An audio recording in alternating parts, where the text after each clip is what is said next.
If you want to bring Champions League football to your club, you'll need the big players on the biggest money. But to get the best players on the biggest money, you'll have to attract them with Champions League football. So how do teams do it? Well, that's what I'm going to be telling you today. I'll run you through how the likes of Manchester City, Tottenham, and even Everton managed to bring Champions League football to their fans in today's episode of How To Cracking the Top 4. So let's do this in chronological order, and we'll save the big names until last.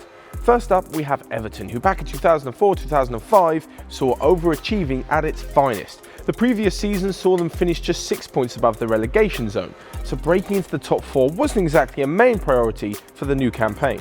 Truth be told, the beginning of the season wasn't exactly the brightest for Everton, as in the transfer window they lost their 19-year-old wonder kid to Manchester United for around £27 million. That 19-year-old wonder kid being Wayne Rooney. With Tim Cahill in to replace him, although he only scored 11 goals, Everton had to find a way of winning without their main attacking threat. So this brings us to our first point. They dug deep, they fought hard, and they won, even when it wasn't beautiful. Throughout the campaign, Everton had 18 victories. 14 of these were by a 1-goal margin, and 9 of them were by the scoreline of 1-0. In fact, they're the only team to this day to finish in the top 4 with a negative goal difference. However, they managed to pit rivals Liverpool to 4th spot, and that would have made it extra sweet. However, despite this success, the fans at Goodison Park never actually got to see Champions League group stage football, as they were knocked out in the third round qualifiers by Villarreal. So what do you do if you've got a pretty good team but you just can't find that winning formula or those late goals to win you games like Everton could? Well, that brings us to Tottenham Hotspur in 2010. Now we'll talk about recent times in a minute, but how on earth at the start of the decade did Tottenham manage to get in the top 4 with the likes of Vedran Korluka, Wilson Palacios and even Yunus Kabul? Well, the secret lies in the genius and in the match-winning capabilities of the likes of Gareth Bale and Luka Modric. Now I know it's a team game and Gareth Bale was only really prominent in the second half of the season, but having a match winner like him definitely helps your squad. But what happens when you become too reliant on them?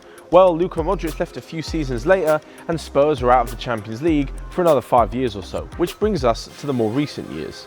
Nowadays, Spurs have a pretty good squad, but are still heavily reliant on stars, the likes of Christian Eriksen, Dele Alli, Harry Kane and Hugo Lloris. But if they're producing week in, week out, why would you change them? All these players were pretty cheap for Tottenham considering today's money. Harry Kane came through the youth system, and now with the club in the Champions League for a few years and moving into a new stadium, they'll be hoping they can keep hold of these stars. Otherwise they leave, they fall out the top 4, the money goes and everything just falls apart.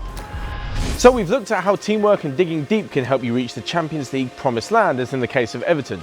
We've seen how having match winners can help you, like with Tottenham. And lastly on this list, we'll move to something which more recent times has become more real life than just a video game. Basically, if you want to get into the Champions League or even do well in the competition, just get a super rich owner, an unlimited transfer budget and buy the best coaches and players that money can buy. I think you know who we're going to talk about. Case in point, Manchester City. Now I know a few of you football factoids are going to hit me with the Jack Walker-Blackburn debate or the Abramovich-Chelsea business, but let's be honest, Champions League football hasn't been there in recent seasons, not consistently anyway at Chelsea, and as for Blackburn, well there's more chance of Tim Sherwood coming back to captain the side next season. So we'll focus on the blue half of Manchester, where in the last few years an abundance of talent has seen them reach the Champions League consecutively for 8 years in a row, with 3 title wins in there too.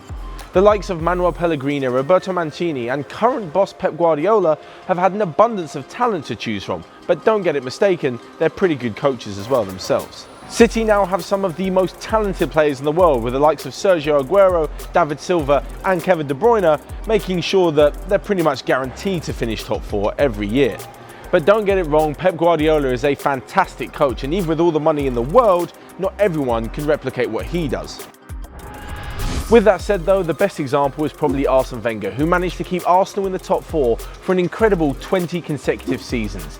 Now I know that the last few years haven't worked out for him and all good things must come to an end. However, a new Premier League season is almost upon us. That means it's all up for grabs again. And who knows, maybe a surprise package could find themselves dining at Europe's top table, or a sleeping giant could awaken to take their place in club football's premier competition. To bring Champions League, oh my God, go again. On the big, sorry, go again. But also, you'll need, hell.